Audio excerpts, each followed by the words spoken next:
Innal hamdalillah nahmaduhu wa nasta'inuhu wa nastaghfiruh wa na'udzu billahi min shururi anfusina wa min sayyiati a'malina. May yahdihillahu fala mudilla lahu wa may yudlil fala hadiya lahu. Asyhadu an la ilaha illallah wahdahu la syarika lahu wa asyhadu anna Muhammadan 'abduhu wa rasuluh. Allahumma salli wa sallim ala Muhammad wa ala alihi wa ashabihi wa man tabi'ahu bi ihsanin ila yaumil qiyamah.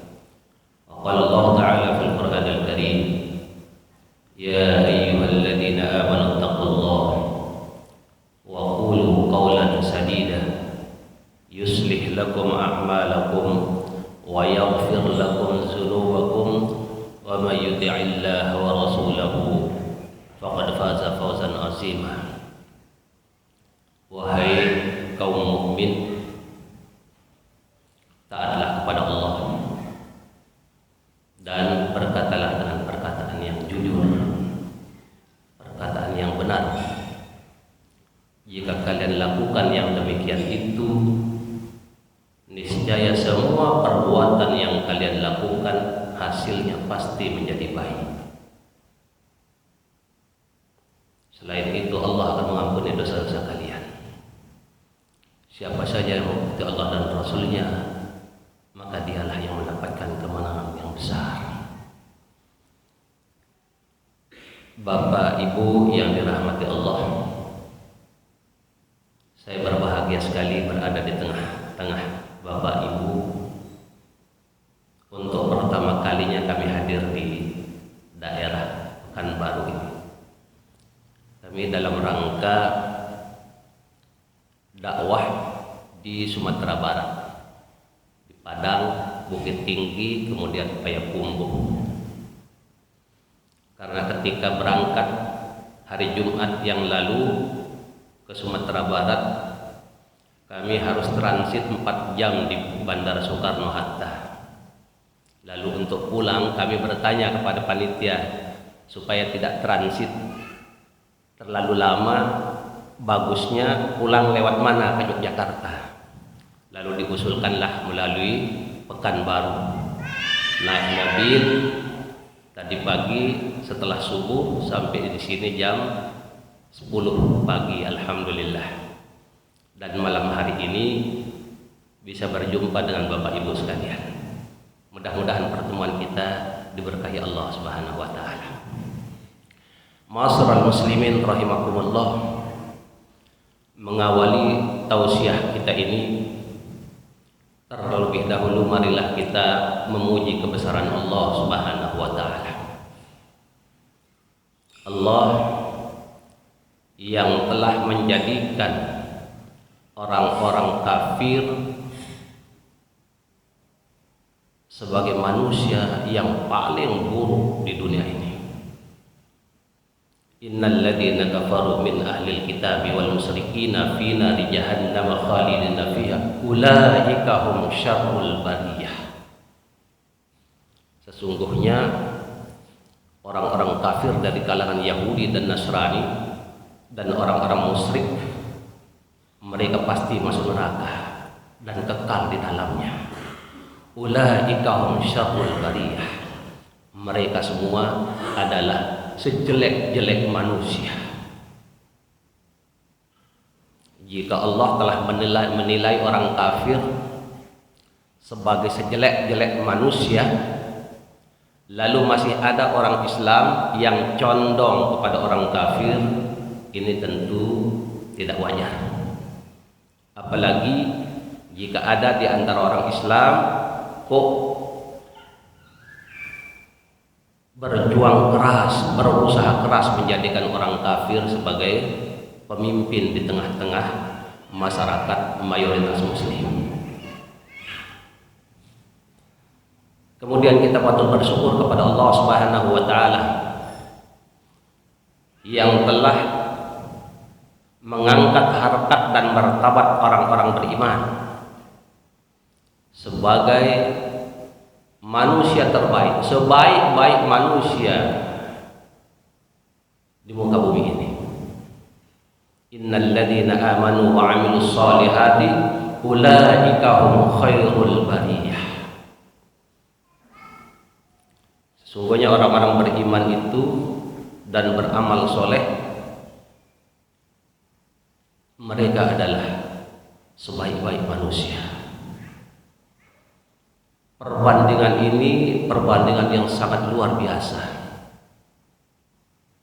Sama-sama manusia, sama-sama ciptaan Allah, tetapi manusia kafir dinyatakan oleh Allah sebagai manusia terburuk, bahkan lebih buruk dari semua makhluk Allah. Sebaliknya, Allah nyatakan orang-orang beriman itu sebagai sebaik-baik manusia, manusia yang paling baik. Luar biasa, satu perbandingan yang luar biasa. Barangkali kita sudah hafal semua ayat ini, tetapi sering atau kita lupa mentadabburnya, sehingga membuat umat Islam kadang-kadang tertipu oleh opini, tertipu oleh propaganda yang sengaja dibuat oleh orang-orang kafir.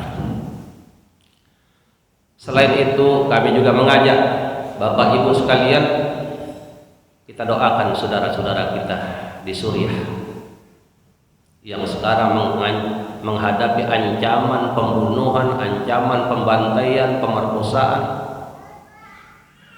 dari orang-orang kafir. Orang-orang kafir bersekongkol untuk membunuh orang-orang Islam. Terkepung di daerah Aleppo, Idlib.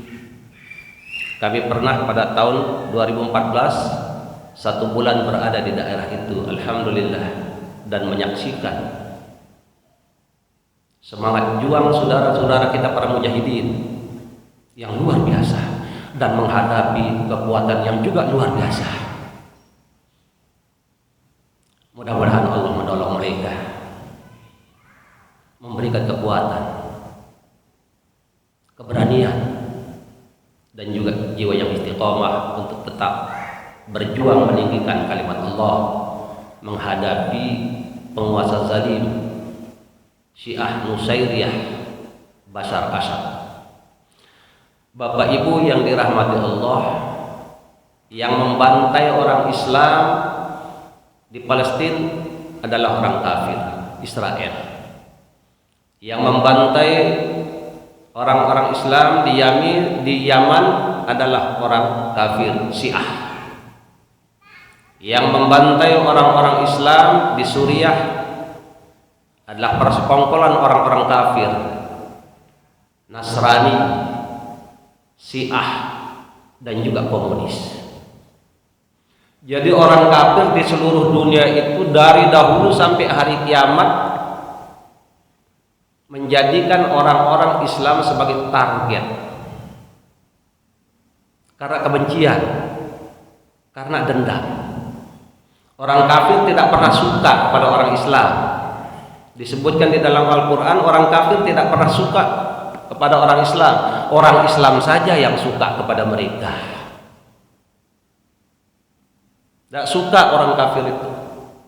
Dari dahulu kita sudah baca sejarah peperangan antara Islam dan orang kafir, dan orang kafir selalu bersekongkol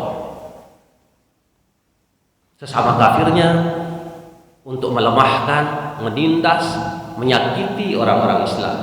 Dan sejarah itu terulang kembali di zaman kita sekarang ini. Untuk apa semua itu dilakukan oleh orang kafir? Orang kafir punya target terhadap orang-orang Islam, punya target.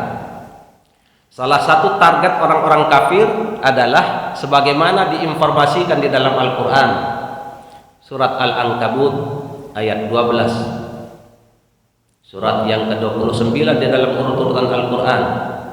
Allah berfirman, a'udzu billahi minasyaitonir rajim. Wa qala alladziina kafaru lil ladziina aamanu ittabi'u sabilana wal nahmil khataayahum wa ma hum bihamilina min khataayahum min syai' innahum lakadzibun. Inilah target orang kafir. Orang-orang kafir berkata kepada orang-orang beriman, ittabi'u sabilana, ikuti cara hidup kami. Wal nahmil khatayakum, kami yang akan menanggung dosa-dosa kalian selama mengikuti cara hidup kami. Luar biasa orang kafir ini. Wa ma hum bihamilina min khatayahum, padahal jangankan menanggung dosa orang Islam, menanggung dosanya sendiri dia tidak akan mampu. Innahum lakatibun, orang kafir memang pendusta. Coba kita tadabbur bersama ayat ini, Bapak Ibu yang dirahmati Allah. Karena orang kafir tahu betul bahwa Islam itu agama sempurna, agama yang datang dari Allah, agama yang mulia. Sudah banyak tokoh-tokoh kafir, pendeta-pendeta Nasrani maupun Yahudi melakukan penelitian terhadap Islam itu. Salah satunya Gary Miller, seorang pendeta. Dia melakukan penelitian terhadap Al-Quran. Penelitian dilakukan untuk mencari kesalahan Al-Quran itu, guna mengunggulkan agama Nasrani. Tetapi semakin dalam diteliti Al-Quran itu, justru dia menemukan sebaliknya. Luar biasa. Salah satu di antara yang dia temukan, nama Nabi Isa lebih banyak disebut di dalam Al-Quran daripada Nabi Muhammad. Kata Gary Miller ini, aneh. Kenapa nama Nabi Muhammad justru lebih sedikit disebut, padahal dia punya kitab suci? Kenapa justru nama Nabi Isa yang lebih banyak disebut? Kenapa? Sampai-sampai ada satu perdebatan. Saya pernah membaca satu perdebatan antara kiai dan pendeta. Si pendeta bilang, wahai kiai, Nabi Isa lebih mulia dari Muhammad. Kenapa lebih mulia? Karena nama Isa lebih banyak disebut dalam Al-Quran daripada nama Muhammad. Padahal itu adalah kitab sucinya sendiri. Kenapa? Anda bisa jawab enggak, Pak Kiai? Katanya. Kiai ini bilang, ya kalau soal banyak-banyak sebut, saya tahu jawabannya, tapi saya tidak enak menjawabnya, kata Kiai. Anda tidak enak menjawabnya, atau Anda tidak bisa menjawabnya, atau Anda malu. Nabi kami lebih mulia daripada Nabi Anda. Ya, kalau Anda paksa saya menjawab, di dalam Islam itu bukan soal banyak-banyak disebut sehingga dia lebih mulia, kalau sedikit disebut dia kurang mulianya, tidak begitu. Kalau urusan lebih banyak disebut, nama setan dan iblis lebih banyak disebut dalam Al-Quran daripada Nabi Isa. Apakah lalu setan dan iblis lebih mulia daripada Nabi Isa? Diam si pendeta ini.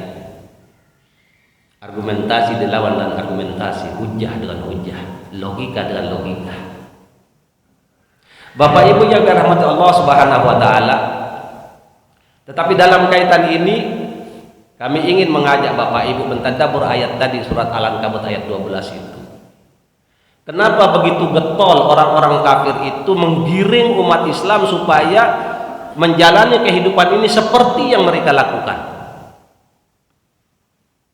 Agar umat Islam berpakaian seperti gaya pakaian mereka, makan seperti cara makan mereka, makan riba seperti juga mereka lakukan, ngurus keluarga seperti yang mereka lakukan, lembaga pendidikan seperti yang mereka lakukan, bahkan ngurus negara juga mereka ingin seperti yang mereka lakukan.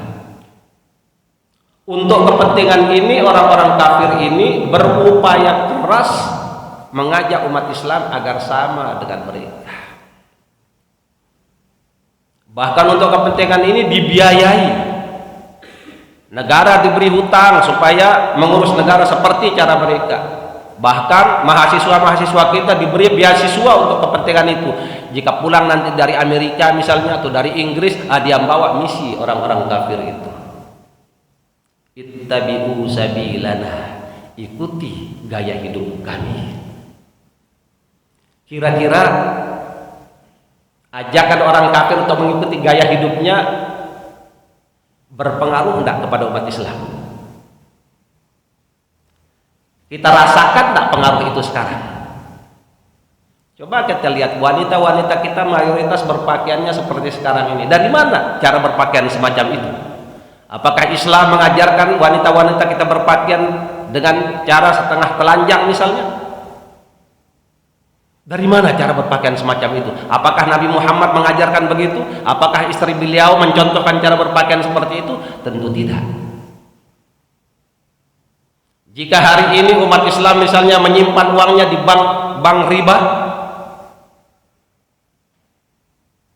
bahkan banyak di antara kita orang Islam kalau menyimpan banknya kita tanya, bank mana yang lebih banyak persentase bunganya? Padahal Nabi Muhammad SAW mengharamkan riba dan bunga bank itu adalah riba. Bahkan cara kita bernikah pun mengikuti cara orang kafir. Kalau kita lihat walimah sekarang ini, makan dengan cara prasmanan, berdiri makan lalu sambil jalan makan begitu. Siapa yang mencontohkan cara makan semacam itu? Itu adalah contoh cara makan orang kafir, bukan contoh yang diajarkan Nabi Muhammad SAW.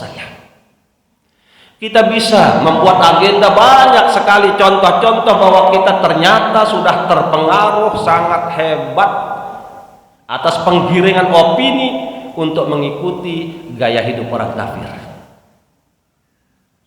Sehingga dalam keadaan semacam ini, betapa susahnya meyakinkan orang Islam untuk melaksanakan syariat Islam, susah sekali. Sehingga muncul, telah diprediksi oleh Rasulullah SAW, akan datang suatu zaman nanti, ya'ti 'alan nasi zamanun, akan datang suatu zaman nanti tiada tinggal di dalam Islam itu kecuali namanya saja. Mal Islamu illa ismuhu, tiada tinggal di dalam Islam itu kecuali namanya saja. Wa mal Qur'an illa rasmuhu, dan tiada tinggal di dalam Al-Qur'an kecuali tulisan-tulisannya saja. Dan masjid-masjidnya ketika itu megah, tetapi hanya seonggok bangunan saja, seonggok bangunan saja.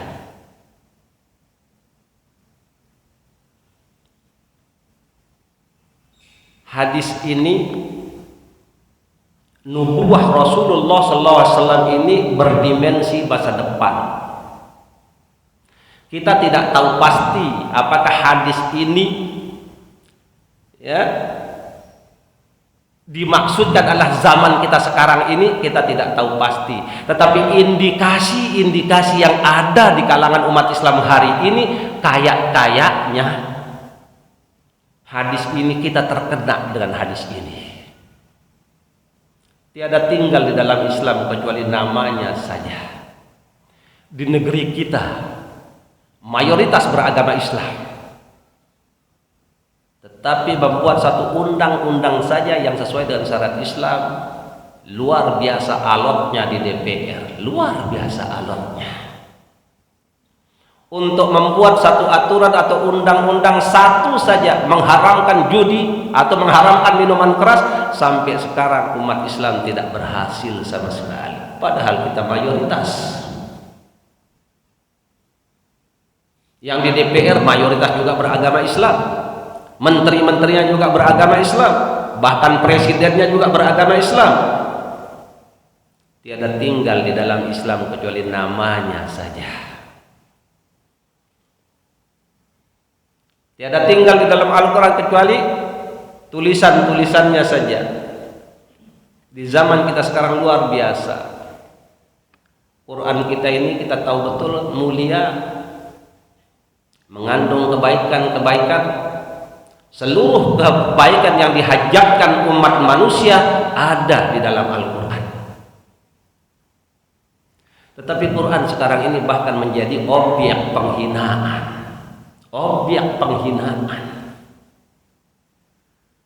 Penghinaan itu sudah terjadi berulang kali, bahkan sejak zaman sebelum Indonesia merdeka sudah terjadi penghinaan itu.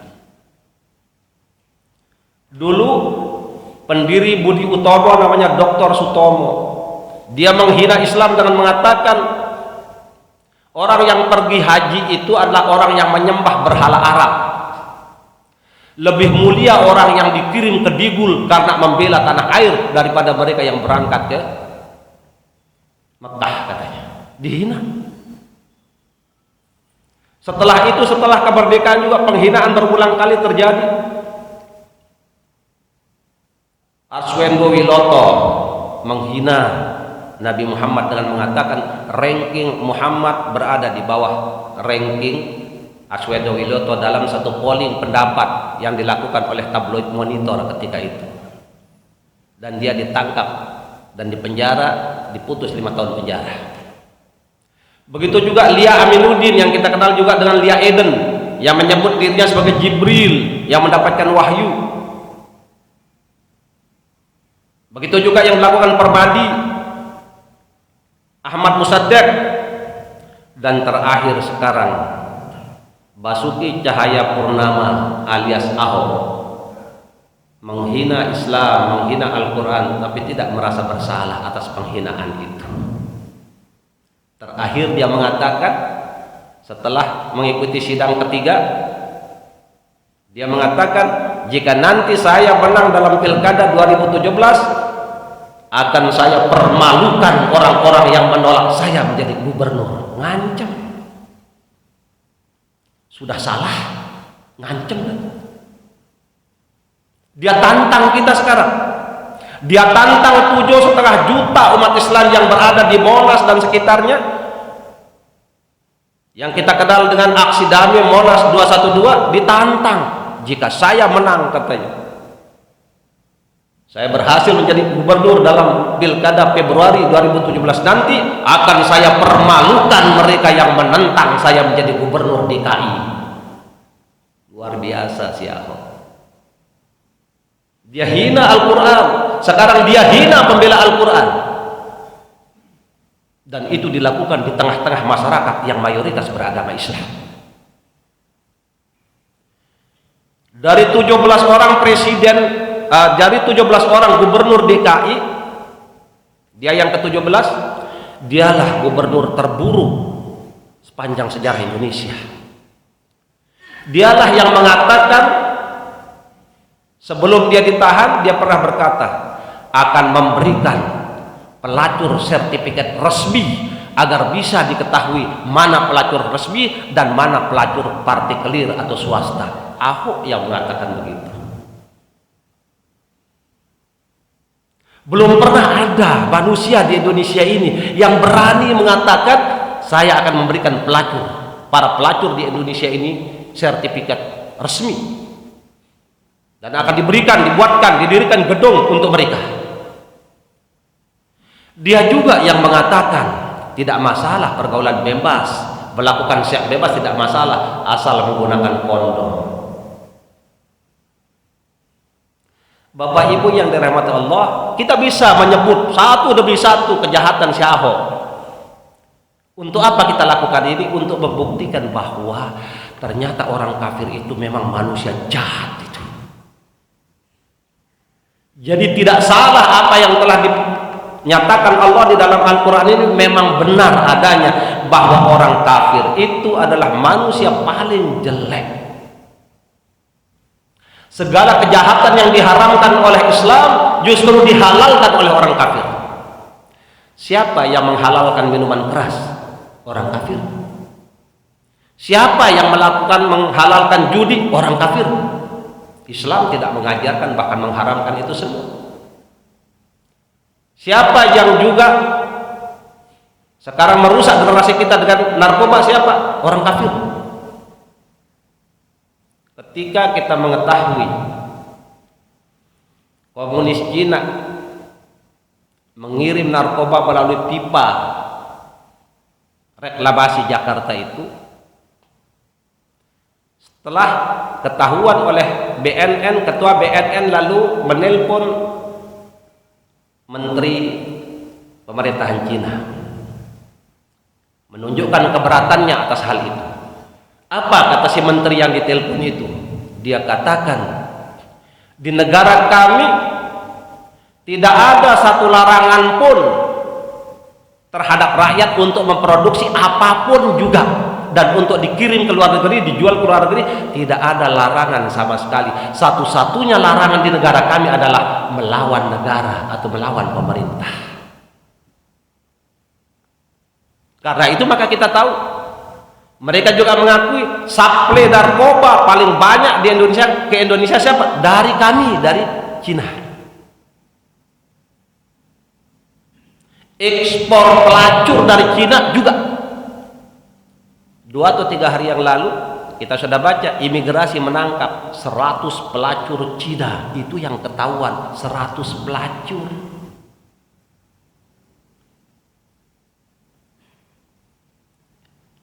Jadi apa kita masih ragu dengan ayat ini bahwa orang kafir adalah sejahat-jahat manusia? Ulaika hum syarrul bariyah. Dengan fakta-fakta semacam ini, maka kita juga berani mengatakan bahwa siapapun yang membenci Islam di Indonesia, sesungguhnya hakikatnya dialah musuh NKRI yang sebenarnya. Kenapa?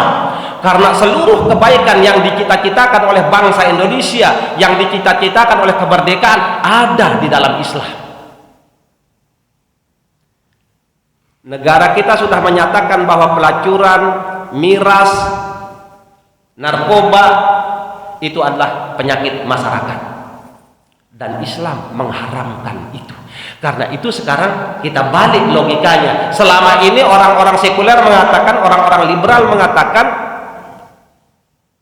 orang yang ingin melaksanakan syariat Islam di Indonesia adalah musuh pemerintah, musuh negara, musuh Pancasila. Sekarang logikanya kita balik dengan fakta-fakta yang kita sebutkan, dan mungkin juga banyak fakta lain yang kita belum tahu.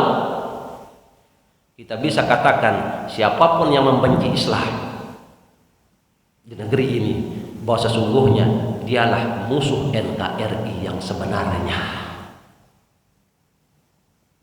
Dengan begitu kita umat Islam sekarang tidak perlu minder lagi, tidak perlu takut lagi. Sekalipun polisi sekarang menggunakan undang-undang ITE untuk membungkam umat Islam yang kritis misalnya, tidak perlu takut. Siapapun di negeri ini harus taat aturan, baik polisi dan juga pemerintah. Tapi sekarang yang paling banyak melanggar peraturan itu justru pemerintah dan polisi. Bapak Ibu tentu tahu, 2 tahun Jokowi berkuasa, hutang Indonesia sudah hampir 5.000 triliun. 5.000 triliun. Dan kerusakan Indonesia akan menjadi semakin parah. Tadi sudah kerusakannya, ada narkoba, anak-anak kita sudah terancam narkoba, pergaulan bebas, perjudian, minuman keras. Bahkan sekarang makanan-makanan sudah terindikasi banyak yang dicampur babi, yang dicampur racun dan segala macam. Bahkan bibit yang ditanam oleh komunis Cina di Bogor itu ternyata juga mengandung racun yang membahayakan tanaman lainnya. Semua kerusakan-kerusakan itu ada dan datang dari negara yang dijadikan teman akrab oleh pemerintah Indonesia. Dan yang akan paling parah nanti, kita tidak tahu apa yang akan terjadi setahun atau 2 tahun yang akan datang setelah Presiden Jokowi pada tahun 2015 menandatangani 170 negara di dunia diberi masuk Indonesia bebas visa. Bebas visa. Tetapi tidak sebaliknya. Orang Indonesia tidak bebas visa masuk ke negara-negara itu. Dan yang paling dominan menggunakan, memanfaatkan kesempatan ini siapa? Syiah Iran dan komunis Cina.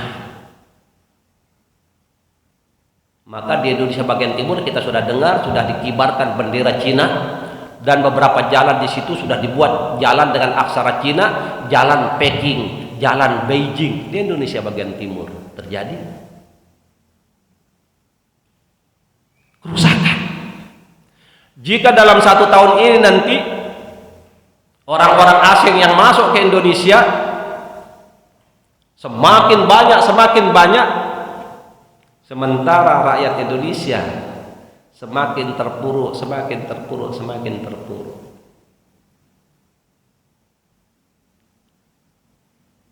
Kerusakan yang luar biasa. Lalu harus bagaimana umat Islam di negeri ini? Ancaman komunis ada dan nyata. Bahkan sudah lama kita dengar, ya, orang-orang komunis yang diusir pada tahun 65, orang tuanya diusir, ya, lalu anak-anaknya sekarang sudah besar, bahkan pulang ke Indonesia sudah doktor-doktor. Mereka itulah sekarang yang menuntut, mereka itulah yang menulis buku, ya. Seorang perempuan di Bandung, anak PKI, dia menulis buku beberapa tahun yang lalu, judulnya luar biasa, saya bangga jadi anak PKI. Dan sekarang dia menjadi salah satu ketua komisi di DPR. Sementara kalau orang Islam menganjurkan supaya problem negara ini diatasi dengan ajaran Islam, itu langsung dituduh sara.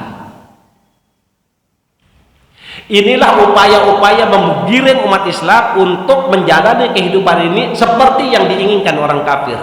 Ittabi'u sabilana wal nahmil khotoyakum. Ikuti cara hidup kami, kami yang tanggung, ente tidak usah khawatir, ane yang tanggung dosa-dosa ente, katanya. Luar biasa orang kafir itu. Sehingga ada orang yang bertanya, jika keadaannya seperti ini, apakah kira-kira Indonesia akan terjadi seperti di Suriah sekarang ini? Kristen, komunis, Syiah bersekongkol membunuh orang Islam. Atau jangan-jangan nanti Indonesia ini seperti pada abad ke-13 yang lalu, Indonesia di Granada dibantai semua orang Islam di Granada, Spanyol. Pada tahun 1492, kerajaan Islam yang sudah berkuasa di Spanyol selama 8 abad dalam beberapa minggu dikalahkan. Dan pada tahun 14.500 umat Islam sudah tidak ada lagi di Granada, di Spanyol. Granada itu dekat Madrid sekarang ini. Habis umat Islam. Jika kita membaca sejarah, saya suka sekali menyampaikan kisah sejarah ini agar menjadi pelajaran bagi kita semua. Apa yang menyebabkan kekalahan kerajaan Islam ketika itu begitu mudahnya, padahal sudah berkuasa selama 8 abad lamanya, sehingga dikatakan itulah benteng terakhir peradaban Islam di Eropa, yaitu dikalahkannya umat Islam di Granada. Padahal Granada ketika itu adalah pusat ilmu pengetahuan, bukan saja orang-orang Islam yang belajar, juga orang-orang kafir belajar di sana. Tetapi bisa dikalahkan. Kenapa?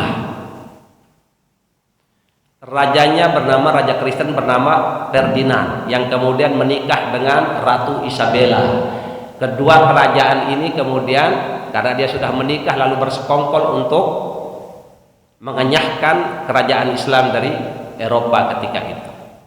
Tetapi sebelum dilakukan penyerangan, dia menggunakan jasa intelijen dulu untuk mengetahui kira-kira yang menjadi trending topik di masyarakat Islam Granada ketika itu apa.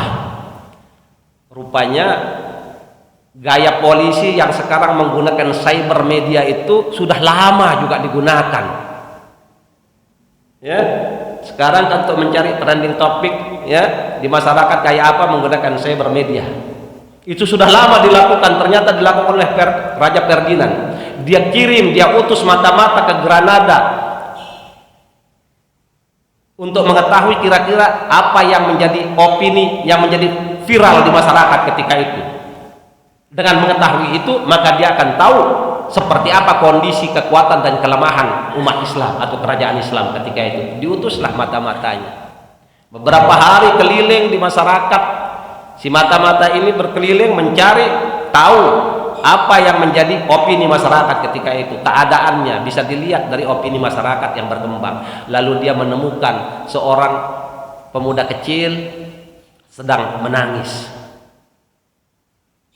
Didatangilah pemuda ini, lalu ditanya, kenapa engkau menangis? Katanya, saya menangis karena ayah saya mengajari saya memanah. Tadi ketika saya latihan memanah, 1 dari 10 anak panah saya gagal mengenai sasaran. Itu yang menyebabkan saya menangis, katanya.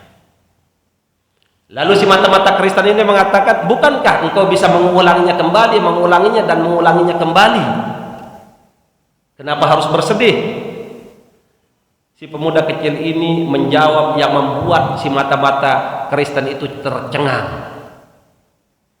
Dia mengatakan, jika 1 anak panah saya tidak mengenai sasaran dan Anda mengatakan bisa saya ulang lagi, apakah mungkin musuh saya akan memberikan saya kesempatan untuk memanah dia sekali lagi? Apa mungkin itu terjadi? Itu tidak mungkin terjadi, katanya. Mendengar jawaban itu, langsung si mata-mata ini mengirim laporan ke rajanya, merekomendasikan jangan serang negara Islam atau kerajaan Islam Granada sekarang ini. Tidak mungkin bisa kita kalahkan. Anaknya saja seperti itu, bagaimana dengan orang tuanya? Jadi orang kafir mau menyerang kita juga mikir, dia lihat kira-kira momentumnya tepat apa enggak sekarang. Kalau pemuda-pemuda Islam itu dilihatnya sekarang semangat membela Islam, belajar memanah, belajar berkuda, bela diri, setiap masjid punya pengaman-pengaman, laskar-laskarnya di setiap masjid di Indonesia punya laskar-laskar, tidak akan berani komunis Cina datang ke sini, tidak akan berani Syiah juga macam-macam datang ke sini. Pesantren-pesantren tahfiz mengajarkan santri-santrinya bela diri, belajar memanah, belajar berenang, belajar macam-macam pelajari sehingga mereka menjadi anak-anak yang sehat, kuat. Sebagaimana yang dikatakan dalam Al-Quran bahwa salah satu dasar syarat untuk menjadi pemimpin itu harus memiliki kualifikasi bastatan fil ilmi wal jismi, memiliki keunggulan, ilmunya luas, fisiknya kuat, mentalnya kuat, berani. Tidak mungkin orang-orang kafir berani menyerang kita. Beberapa tahun kemudian dia utus lagi mata-mata ke Granada.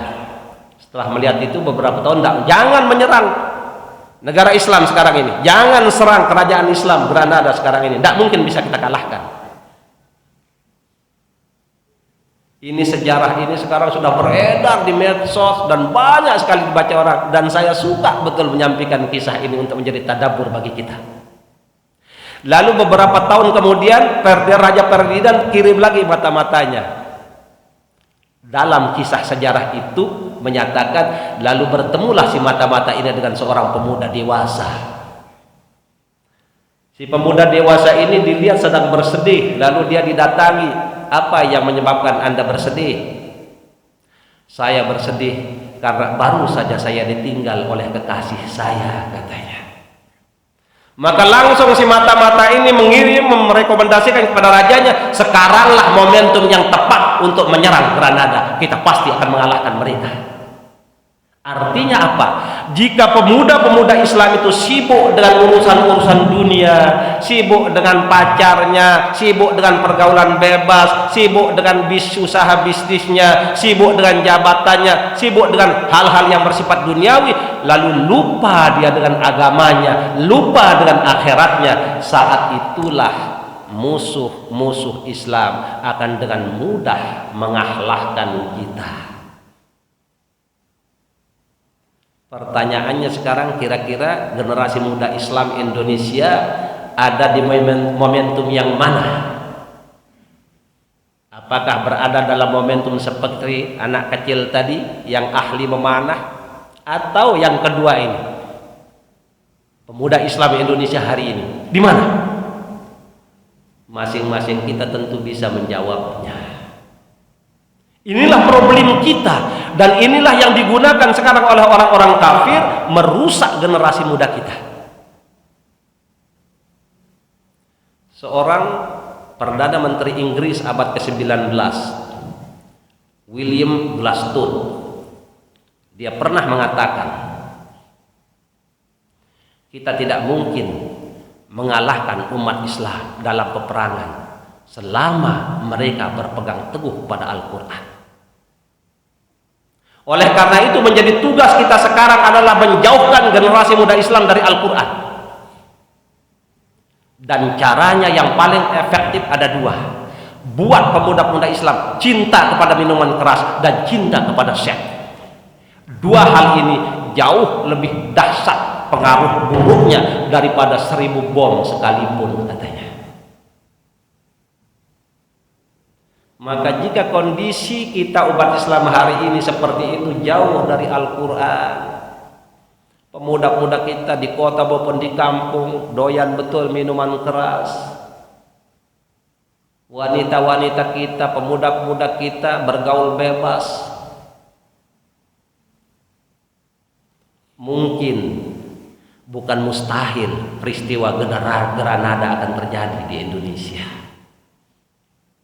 Akan tetapi jika umat Islam hari ini menunjukkan pembelaannya kepada Al-Quran secara heroik seperti yang pernah kita lakukan di Jakarta beberapa waktu yang lalu, mikir orang kafir, pasti mereka akan mikir, tidak akan berani dia memperlakukan umat Islam bangsa Indonesia secara sewenang-wenang. Masalahnya pemerintah Indonesia hari ini memberi peluang untuk itu. Kita lihat betul pemerintah memberi peluang untuk bangkitnya PKI, tetapi menekan kemungkinan bangkitnya gerakan-gerakan Islam. Apa faktanya? Seorang anggota DPRD menyebarkan kalender bergambar Palu Arit. Tidak masalah deh. Kaos-kaos bergambar Palu Arit juga beredar. Bebas. Orang-orang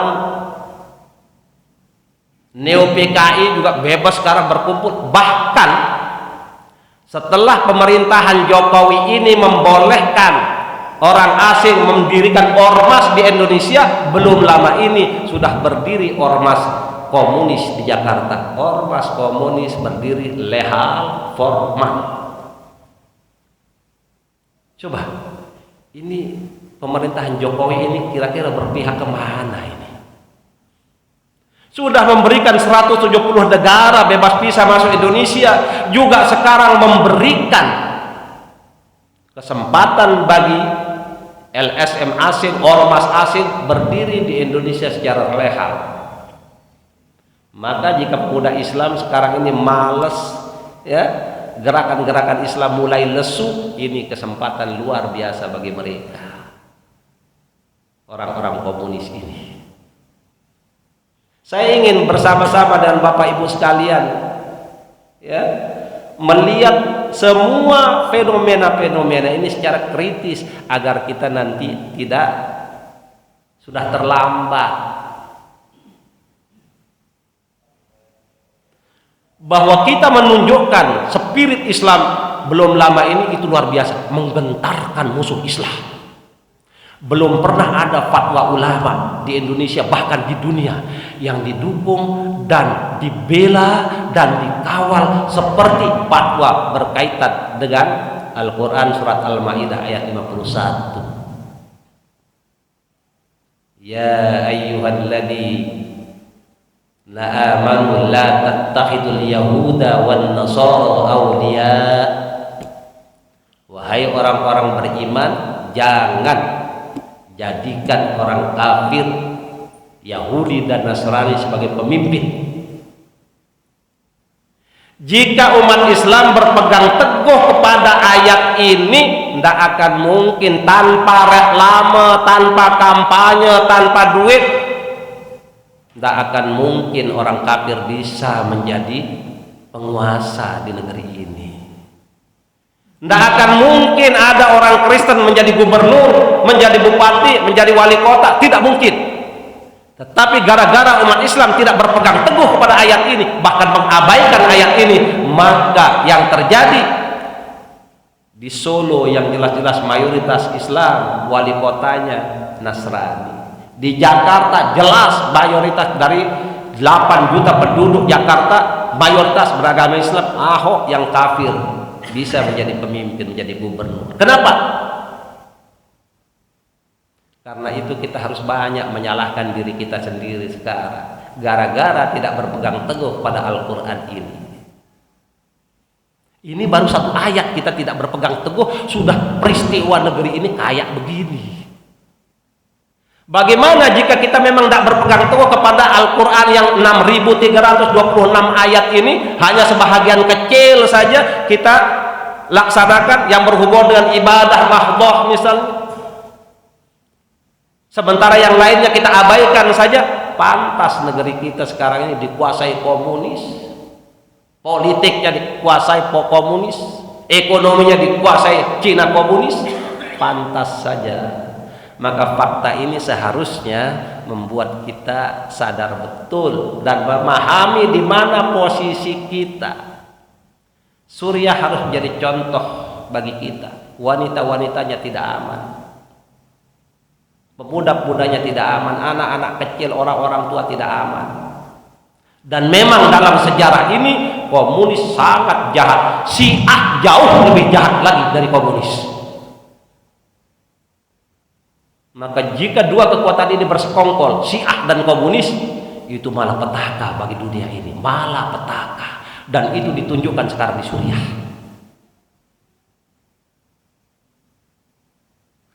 Bapak Ibu yang dirahmati Allah, lalu jika kita ingin memperbaiki negeri ini, dari mana kita harus memulainya? Banyak orang mengatakan kita harus memulainya dari hukum. Hukum harus menjadi panglima di negeri ini. Tetapi sekarang justru hukum diperalat untuk menjadi kekuatan kezaliman di negeri ini. Hukum. Contoh Ahok, sudah didemo 1 orang tidak didengar, demo sekian orang tidak didengar, sampai demo 2 juta pada tanggal 4 November yang lalu, demo 2 juta orang belum juga didengar. Baru setelah demo 7,5 juta orang baru didengar jadikan tersangka oleh polisi. Setelah ribut lagi umat Islam menunjukkan kemarahannya melalui medsos, melalui media, baru dijadikan terdakwa. Dan kita tidak tahu sekarang ada di tangan hakim nasib si Ahok.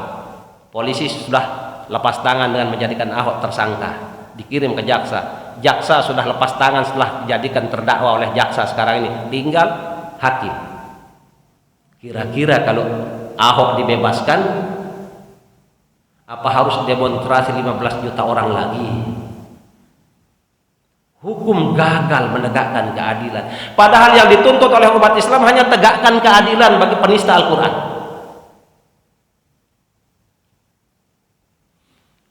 Jika hukum gagal, mungkin perbaikan bisa kita lakukan melalui pemimpin,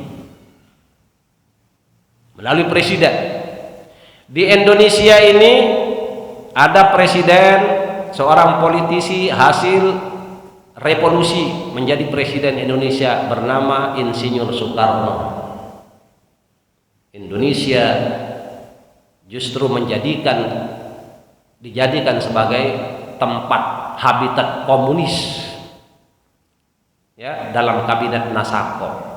Itulah yang digunakan sekarang oleh orang komunis yang ingin bangkit hari ini, ingin bernostalgia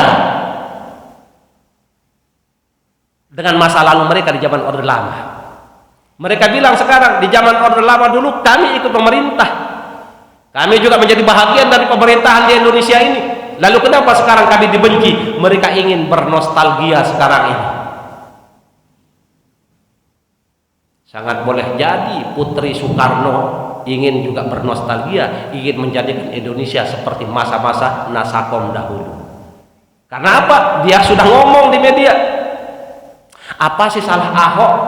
Apa inikah Indonesia? Orang bermata sipit tidak boleh jadi pemimpin, tidak boleh jadi gubernur? Dia bicara. Padahal tidak ada urusan kita dengan mata sipit, tidak ada urusan kita dengan Yahudi maupun Kristen.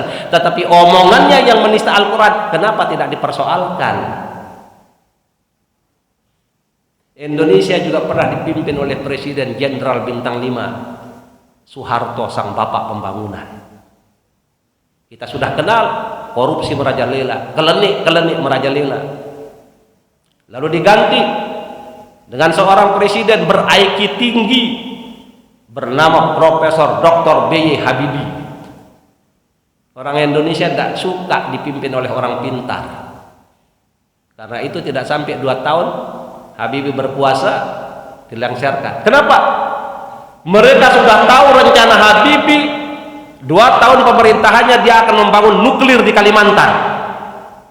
Negara dunia ketakutan, maka dilengsarkan belum 2 tahun. Maka ada yang bilang ini Indonesia ini tidak suka, negara Indonesia tidak suka dipimpin orang baik dan orang pintar, tidak suka. Lalu muncullah presiden bergelar Kiai Haji Abdurrahman Wahid. Kemudian Indonesia juga dipimpin oleh perempuan misterius bernama Megawati Soekarno Putri. Setelah itu dipimpin lagi oleh seorang jenderal purnawirawan yang pandai menyanyi, Susilo Bambang Yudhoyono.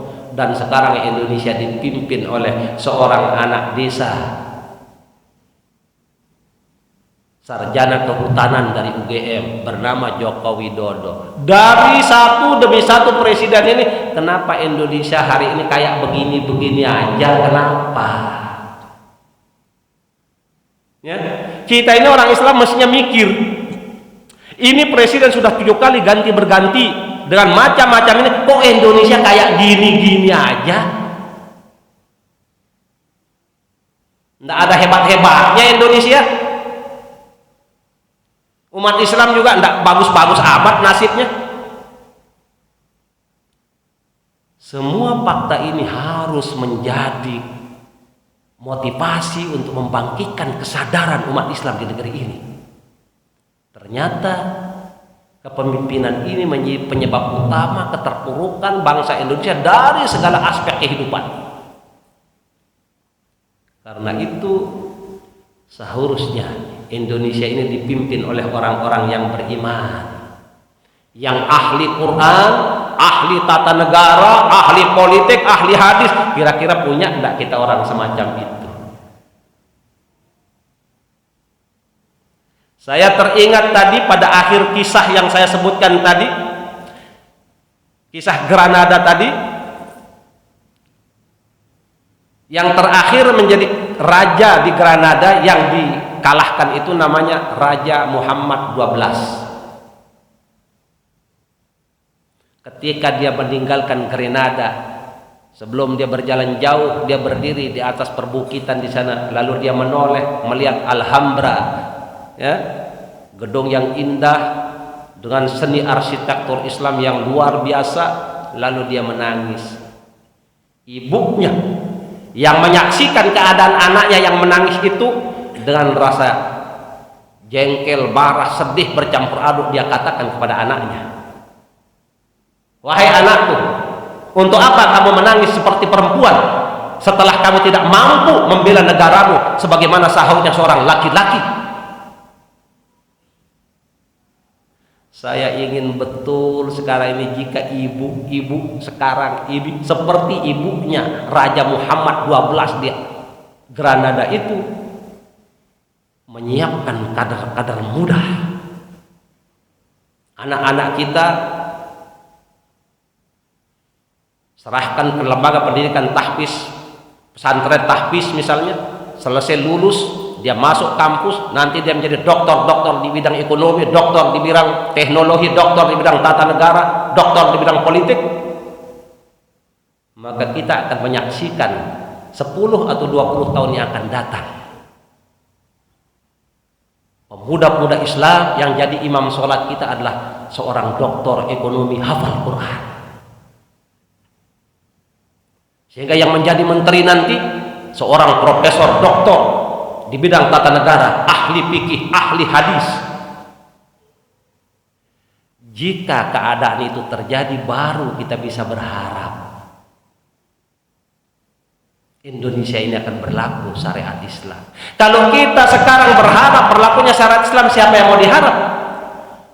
Mau menuntut Presiden Jokowi sholat saja susah, baca Quran juga tidak jelas, bisa apa enggak? Bagaimana mungkin kita akan menuntut berlakunya syariat Islam? Apalagi menteri-menterinya yang justru sekarang ini banyak yang mempropagandakan tentang manfaat minuman keras. Bagaimana mungkin kita akan menuntut berlakunya syariat Islam? Bagaimana mungkin kita akan menuntut kehormatan wanita-wanita kita sekarang supaya terjaga di negeri ini? Pemuda-pemuda kita supaya terjaga dari minuman keras, terjaga dari pergaulan bebas. Itu adalah hal yang mustahil, kata seorang pelawak. Tidak mungkin terjadi. Lalu siapkah kita sekarang?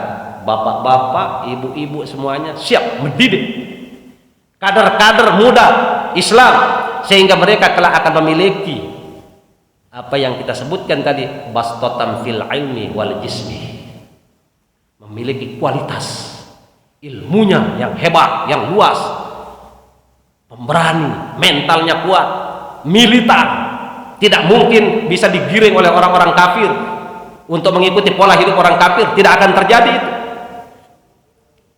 Sekaranglah saatnya agar kita tidak hanya sekedar mengeluh. Jika masjid-masjid kita misalnya yang masjid-masjid yang kaya, karena banyak masjid yang kaya sekarang, memberikan kesempatan kepada anak-anak desa, pemuda-pemuda desa yang cerdas otaknya untuk belajar dengan beasiswa misalnya, agar mereka menjadi orang-orang yang berakhlak mulia, anak-anak kita berangkat dewasa dalam ketaatan kepada Allah Subhanahu wa taala. Jika ini kita lakukan sekarang, kesadaran ini muncul di antara ilmuwan-ilmuwan muslim, pejabat-pejabat muslim, muncul kesadaran ini. Mudah-mudahan kita bisa berharap 10 tahun, 20 tahun atau 25 tahun yang akan datang, Indonesia menjadi baldatun thayyibatun wa rabbun ghafur.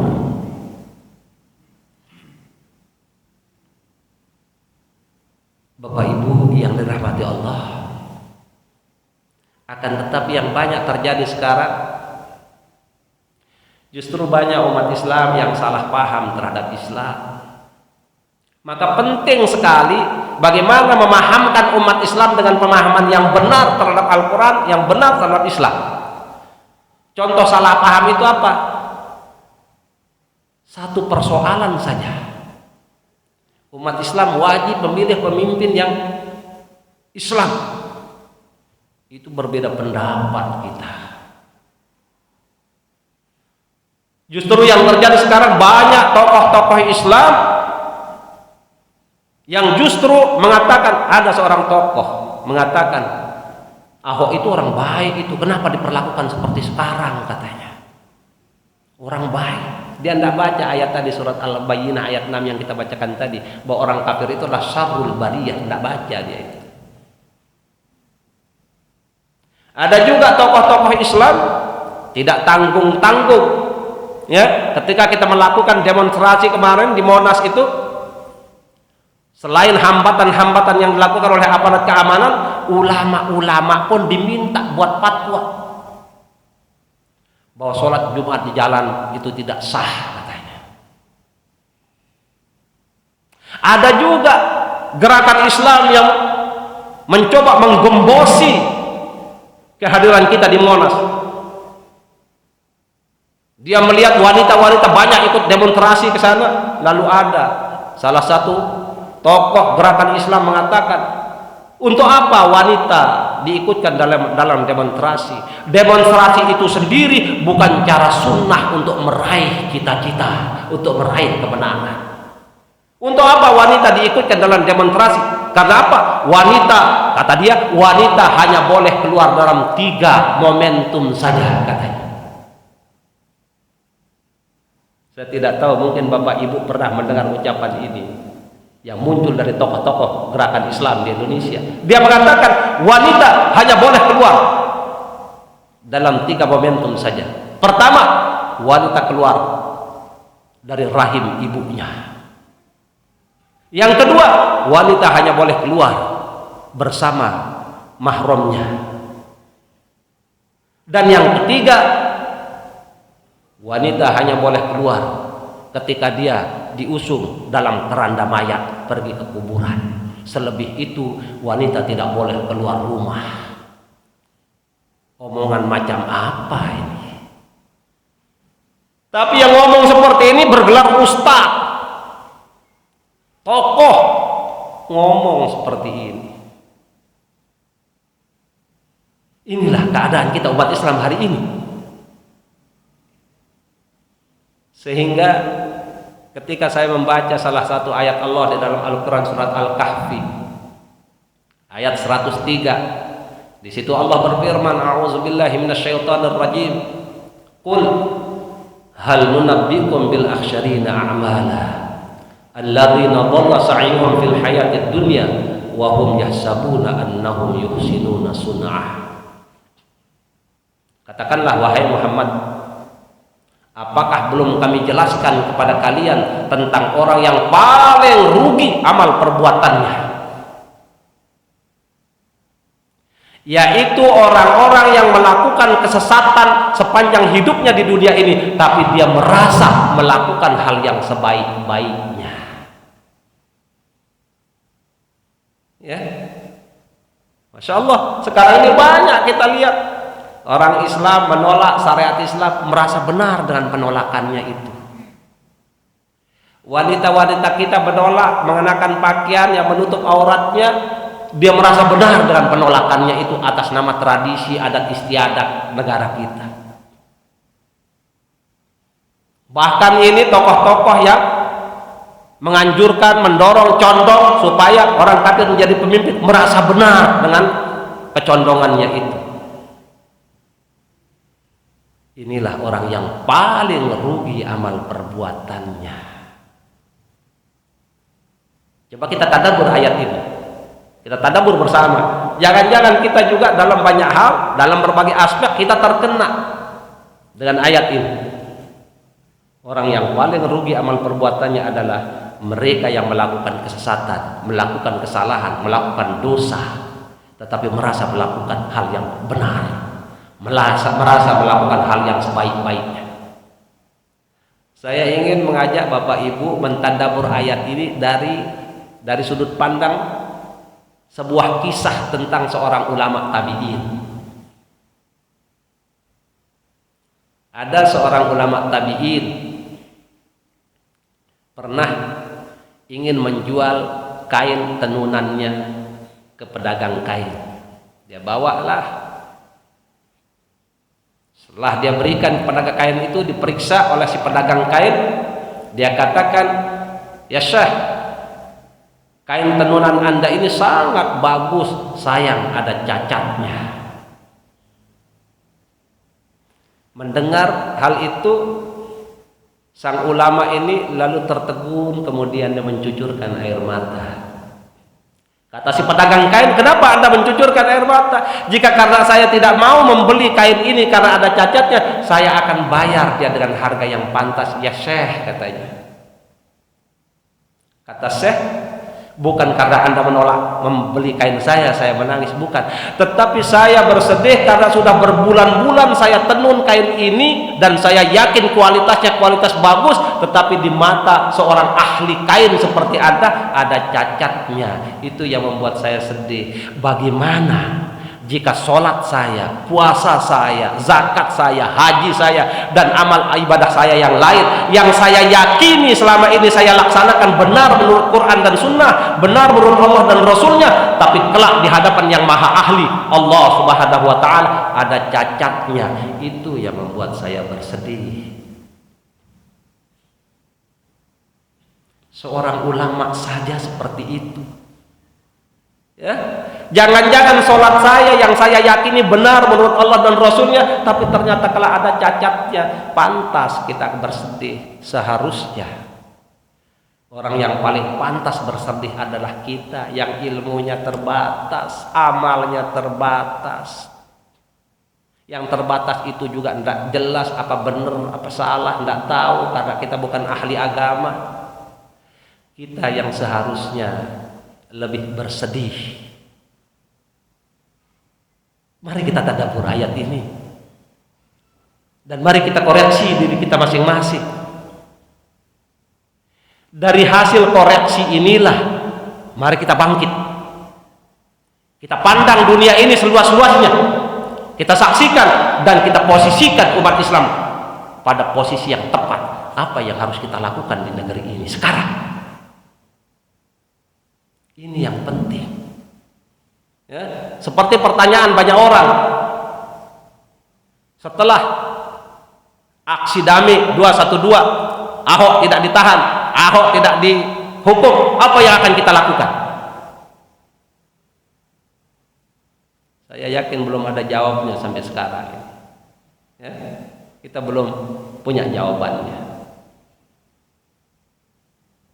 Alhamdulillah, setelah peristiwa Monas itu, dalam waktu dekat ini insya Allah kami akan menerbitkan sebuah buku berjudul Mukjizat Al-Quran, Al-Maidah 5:51. Larangan Allah memilih pemimpin kafir dan keajaiban aksi damai bela Islam 212. Disertai dengan 300 gambar yang mempesona, ya, yang belum pernah terjadi, belum pernah ada gambar yang seindah itu. Insya Allah, mudah-mudahan bukunya juga nanti bisa sampai ke Bapak Ibu semuanya. Insya Allah, buku ini insya Allah kita jadikan sebagai prasasti sejarah pembelaan Islam di Indonesia bagi generasi kita yang akan datang, dan menjadi cindera mata bagi alumni aksi damai bela Islam 212. Sehingga kita merasa terwakili agar tidak terjadi nanti seperti humor-humor di medsos mengatakan, nanti kalau anak kamu bertanya pada tanggal 2 Desember 2016 saat demonstrasi di Monas di Jakarta, Bapak ada di mana? Oh, Bapak sedang sibuk ketika itu jadi tidak sempat ikut. Atau nanti Bapak yang lain, oh alhamdulillah ketika itu saya berada di pinggir panggung utama di Monas ketika itu, alhamdulillah. Akan menjadi prasasti bagi generasi kita yang akan datang. Jadi bukan main-main peristiwa yang lalu itu. Setidaknya peristiwa itu memotivasi umat Islam untuk bersatu di bawah naungan Al-Quran. Dan inilah yang akan kita hidupkan sekarang. Bagaimana menyatu padukan umat Islam di bawah naungan Al-Quran, bersatu di atas landasan tauhid. Tidak peduli apapun partainya, tidak peduli apapun jamaah, tidak peduli apapun ormasnya. Ternyata umat Islam bisa dipersatukan di atas landasan tauhid dan bisa diajak bersama untuk membela Islam, membela Al-Quran. Mudah-mudahan kesadaran ini menjadi bahagian dari kesadaran kita semua, dan kita siapkan diri kita untuk senantiasa menjadi bahagian dari orang-orang yang senantiasa menjadi pembela-pembela agama Allah. In tansurullaha yansurkum wa yutsabbit aqdamakum. Siapa yang membela, menolong agama Allah, maka Allah akan menolong dia dan akan mengokohkan pendiriannya, meneguhkan pendiriannya. Mudah-mudahan kita menjadi bahagian dari itu semua. Bapak Ibu yang dirahmati Allah, mudah-mudahan pertemuan kita pertemuan yang diberkahi oleh Allah Subhanahu wa taala. Dan mudah-mudahan juga ini bukan yang pertama dan yang terakhir. Mudah-mudahan suatu ketika kita bisa berjumpa kembali. Mungkin tidak panjang yang bisa kami sampaikan pada kesempatan ini. Mudah-mudahan apa yang kami sampaikan ini ada manfaatnya, baik bagi Bapak Ibu yang mendengarkan maupun bagi kami yang menyampaikan. Karena sesungguhnya nasihat kepada orang lain hakikatnya adalah nasihat kepada diri sendiri. Mudah-mudahan kebersamaan kita ini diridhoi oleh Allah Subhanahu wa taala. Kami cukupkan sampai di sini. Sekali lagi mudah-mudahan ada manfaatnya pertemuan kita ini dan ayat-ayat yang kita sampaikan tadi. Kami akhiri, wabillahi taufiq wal hidayah. Wassalamualaikum warahmatullahi wabarakatuh.